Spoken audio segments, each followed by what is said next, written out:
5, 4, 3, 2, 1. Bang, sorry ganggu abang.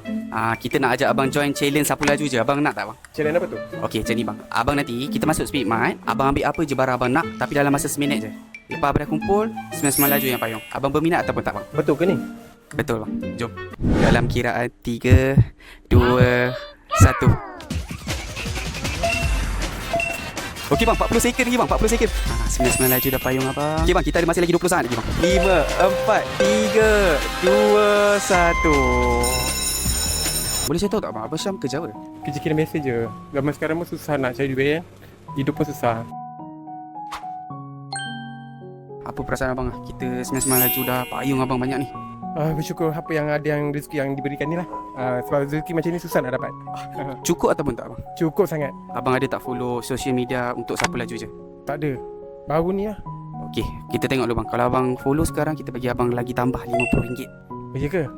Kena follow dulu bang. Boleh, saya follow. Okay, abang type sapu laju je. Apa? Okey, sapu laju je. Laju je. Tu betul. Okey. Abang follow sekarang. Okey, cantik. RM50 untuk abang. Okey bang, RM50. Terima kasih 99 laju. Weh, nak join sapu laju ke? Senang je weh. Korang follow je akaun social media kita orang sebab semua maklumat, semua update lokasi dah ada dah dekat situ. Kalau korang takut orang lain dulu join daripada korang, korang terus follow akaun Telegram group kami sebab